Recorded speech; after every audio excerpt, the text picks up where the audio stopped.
Hello, I'm Michael with Mystery Ranch International. Gentlemen, do you suffer from low T, ED, and all that stuff? Well, Mystery Ranch International has a cure. That's right, no medication, au naturel.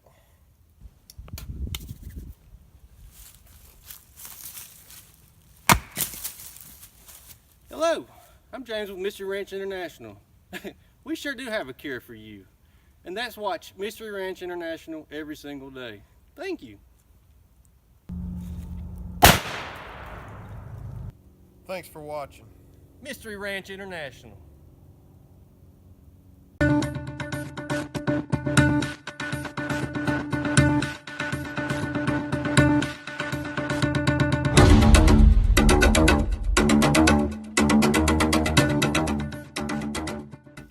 can't handle the truth.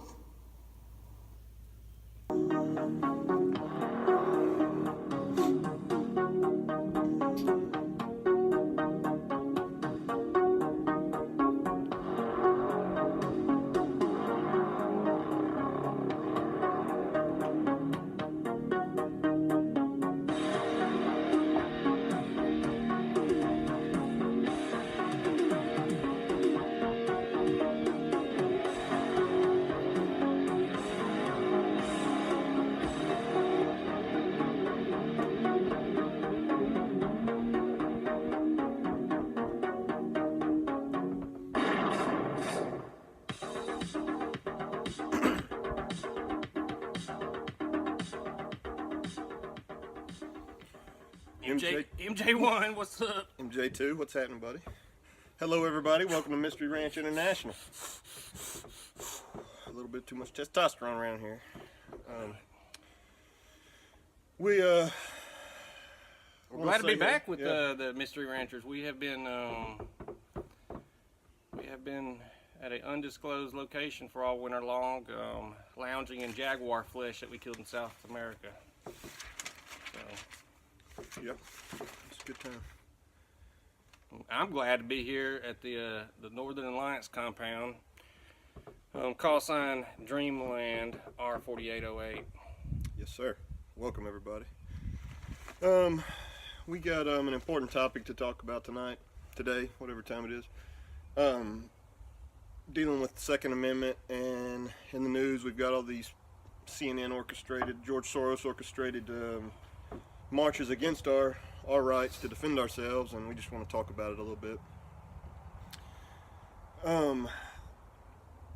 History shows that tyranny always thrives best where government doesn't fear the wrath of an armed people or citizenry.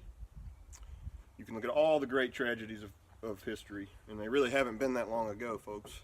You can look at what Stalin did, the killing fields in Cambodia, the Holocaust, just a few of these. They were all perpetrated by armed troops against an unarmed population. You think about World War II, if just a few hundred Jewish fighters in the Warsaw Ghetto could hold off Nazis for a month with just a handful of weapons, do you not think 6 million Jews armed with rifles could not so easily been herded into cattle cars? Our own American history bears this out, not allowing people to have their right to self-defense. Back during the Civil War and after, slaves and free blacks in the South, like in Florida, patrols went out and searched black homes for weapons, confiscated those found, and punished their owners without judicial process. That's the important part. No judicial process. In the North, though, by contrast, blacks exercised the right to bear arms to defend themselves against racial mob violence, and most of the time were successful and kept them and their families safe by being able to use their Second Amendment rights.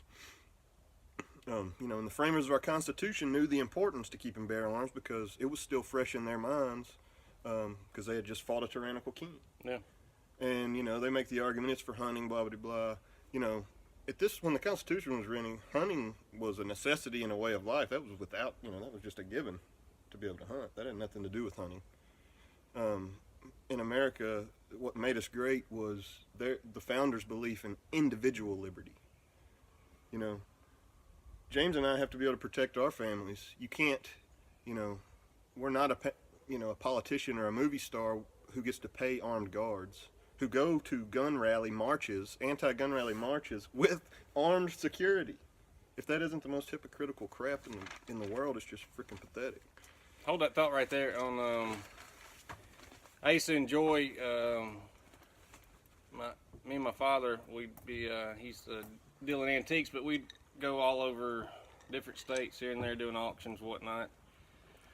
But there was a place in Georgia we used to always go, Kennesaw, Georgia, and they actually have the general there, the train from the Civil War that the Union spies had captured. But pretty neat place. But on the point of topic, what we're talking about now, they have a city ordinance of that every single individual that's I believe every head of household.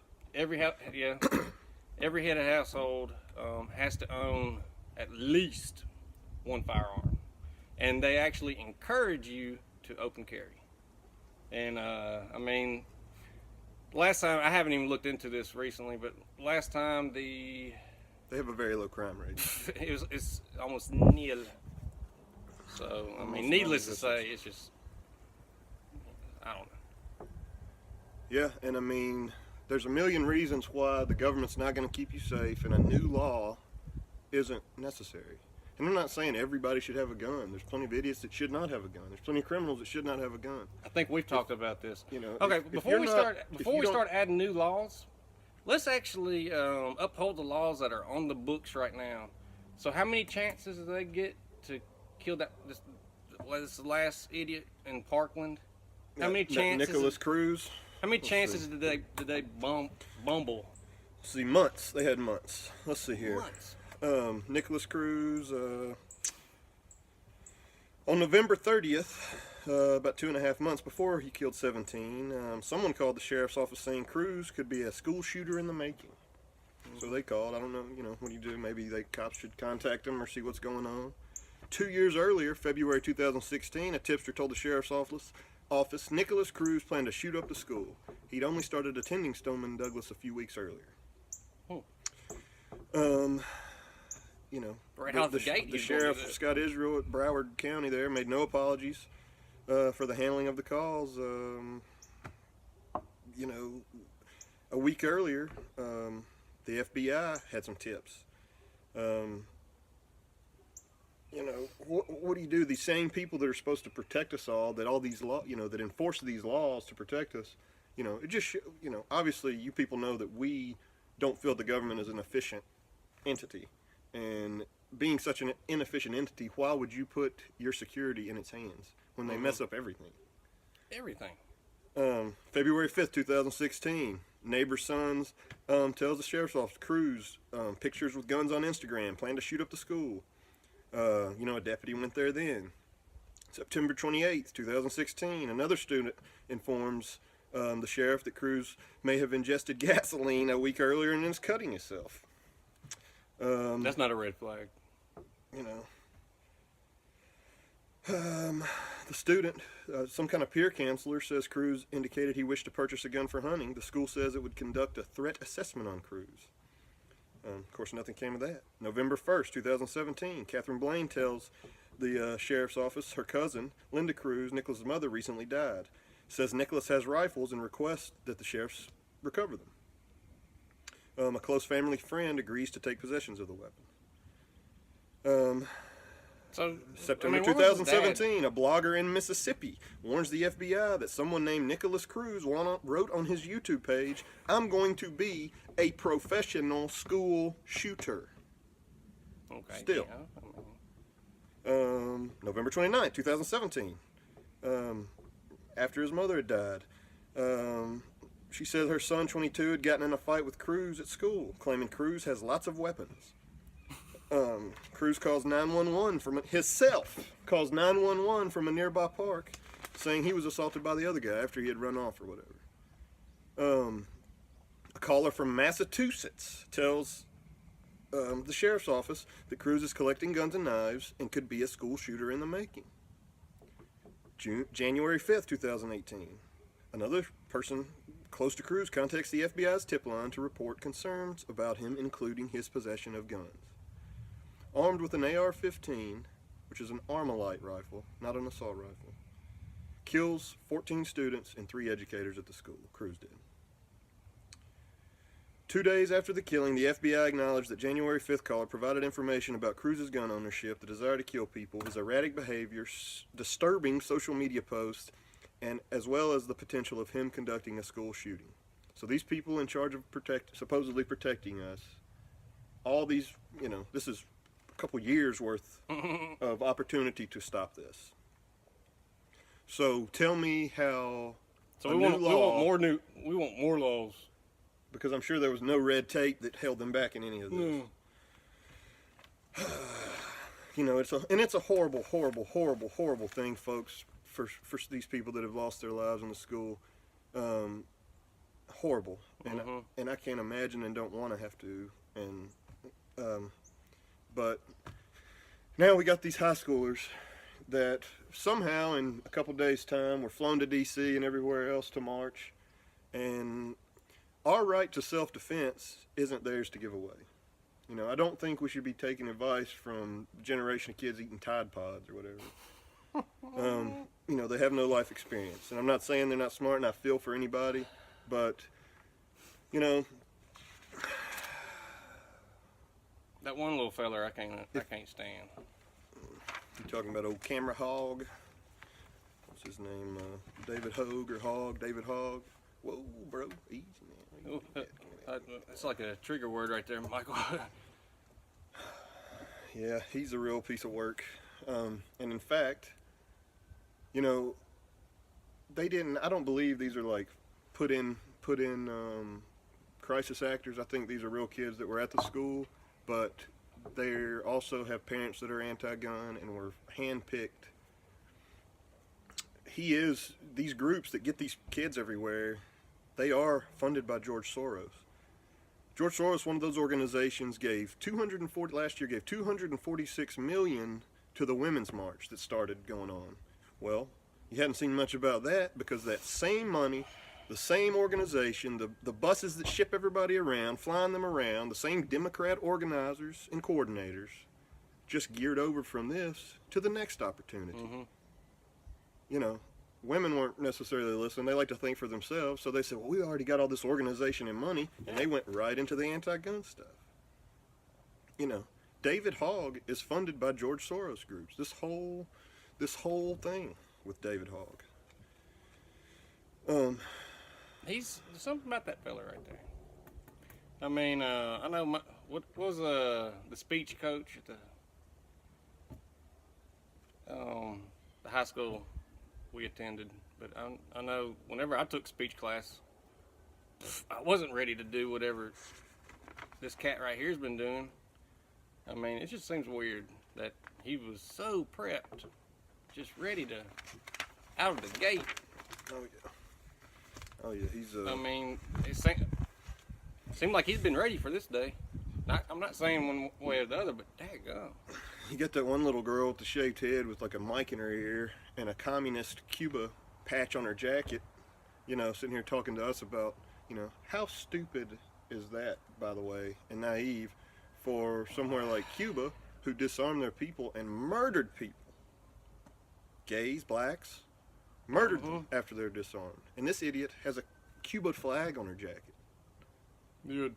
They don't, I don't think they really have much credibility anyway, but it's the false narrative that CNN and everybody puts up there for us to, they know they're not going to get our age, but these millennials and things, they're working for the future.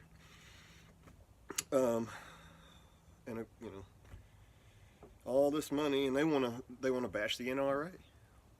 The NRA is a completely privately funded organization. They get no government money whatsoever, so they can give money to politicians and whoever they want. I'll tell you what needs to be investigated. Stuff like Planned Parenthood, who get millions, if not more, money from the government. They wash it right through Planned Parenthood and give it back to Democrats. Now, is something not illegal about that? Our tax dollars are campaign contributions for people we don't even want. Should that not be illegal somehow? No. I don't know. Think so. and does a gun guarantee your safety? No.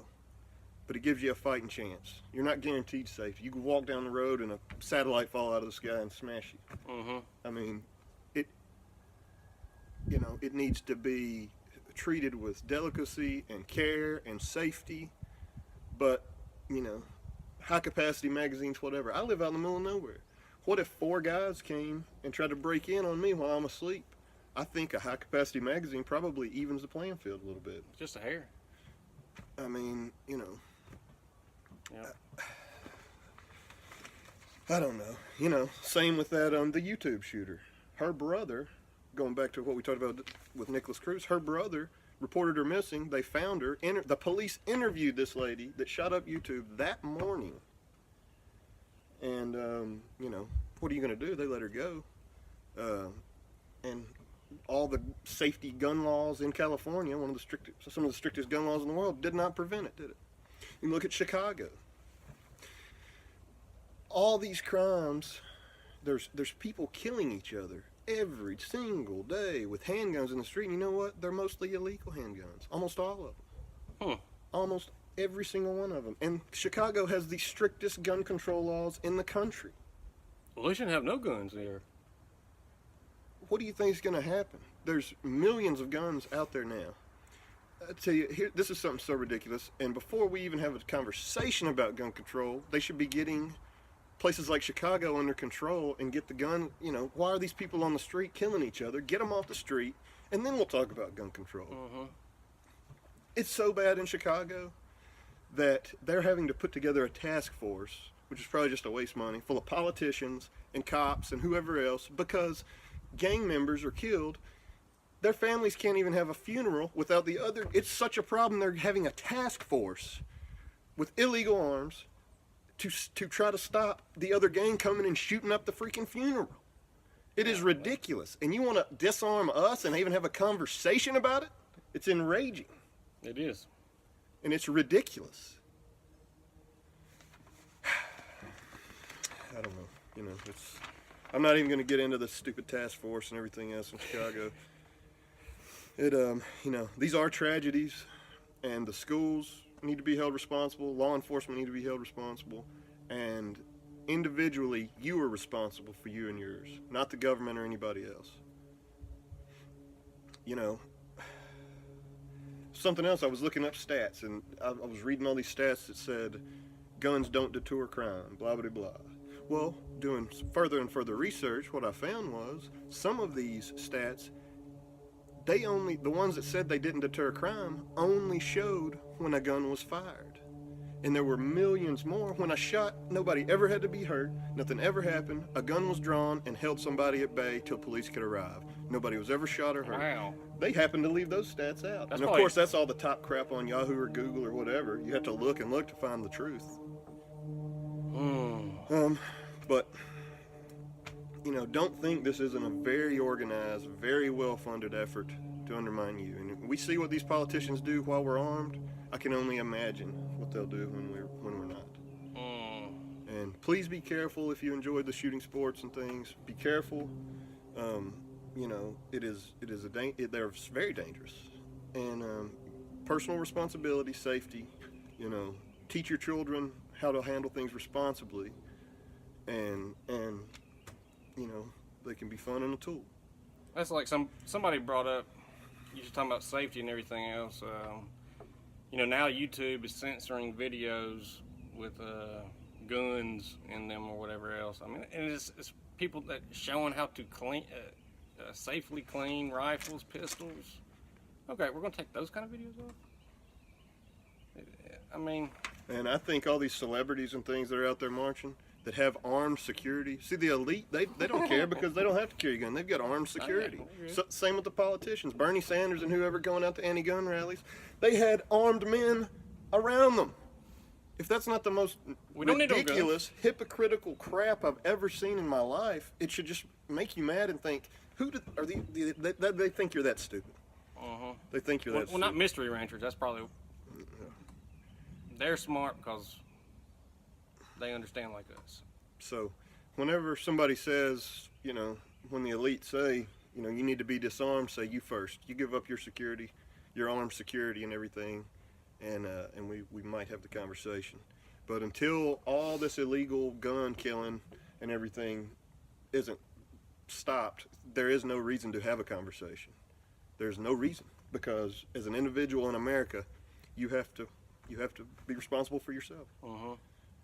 So, I don't know. I hope I made some sense there. I got off, didn't get into quite as much as I wanted to, but anyway, we love you. Thanks for watching. Please comment, rate, subscribe, turn on your notifications so you don't miss another video. You know, just like the George Soros funding all this crap, follow the money, because it's there and it's scary, folks. Follow the money And the power. Thank you. Thanks for watching.